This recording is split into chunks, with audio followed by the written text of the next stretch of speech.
Most men in war fear noise, artillery, grenades, engines roaring in the night. But snipers learn to fear the opposite. The spaces between sounds, the long stretches of silence where one breath too loud can end a life. That's what the night taught you on the ridge outside the ruined farmhouse, where darkness hid everything except the knowledge that someone was waiting for you the same way you were waiting for him.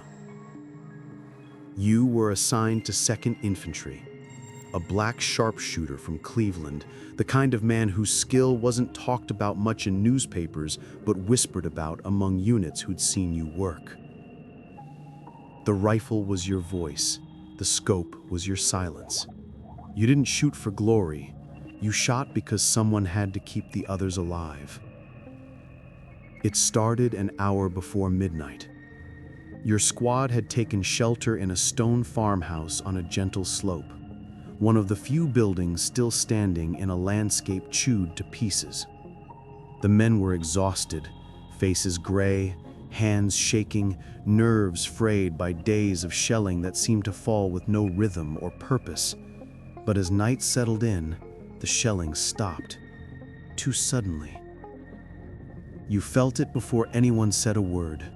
The shift in the air, the pressure in your chest, the quiet that didn't feel peaceful, only heavy. "Sniper," you murmured to the lieutenant. He nodded without questioning. "Where?" "Not sure yet, but he's watching." The farmhouse windows were shattered. The fields stretched open under weak moonlight. The hills rolled like sleeping animals. You stepped outside carefully, boots soft on frozen soil. The moon was a thin line above you, enough light to see silhouettes, not details, enough shadow to hide a marksman. You walked 20 meters uphill to a shallow depression beneath a leafless tree. From there, you had a view of everything: the barn ruins, the fence posts, the ditch running along the road, and the ridge across the field, the one that made your stomach twist the moment you looked at it. He was out there. You didn't know his name. He didn't know yours, but you felt each other like two magnets trying to decide whether to collide or repel. You lay down, belly to the cold ground. The soil pressed against your ribs. Your breath fogged the edge of your scope. You steadied it with a gloved thumb. Minutes passed. Nothing moved. Then, a flash. Not muzzle flash. Reflection. A tiny glint on the ridge. Faint. Fast. Gone almost before it appeared. Your muscles tightened. You exhaled through your teeth, slow and controlled. "All right," you whispered. "You're there." You didn't move your rifle, not yet, because a good sniper doesn't look where he thinks the enemy is, he looks everywhere else first. You scanned left, then right, then down the slope, then back to the ridge. Another faint glint, like moonlight touching glass. You counted. 1 breath, 2, 3. On the 4th breath, you saw it. The top edge of a helmet, barely a shadow, blended with the rocks, perfectly still. German. Patient. Skilled. This wasn't a scared conscript. This was someone who knew how to make himself a piece of terrain. You adjusted your position by an inch. Just an inch. Enough to reduce your silhouette, enough to angle the scope. The duel began without a shot. Your breath slowed. Your heartbeat softened. Your fingers went numb. Nothing existed except the circle of glass and the knowledge that he was doing the same, waiting for the moment you got tired, impatient, sloppy. 5 minutes passed. 10. Then 20. Your legs cramped. Your elbows ached, but you didn't move. At minute 32, something changed. A sound. A soft shift of pebbles, barely audible. He was moving. Not much, just enough to adjust, to look for you. You caught the movement, a shadow sliding the width of a thumb. You exhaled once.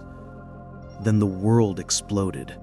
A bullet slammed into the tree above your head, splintering bark across your face.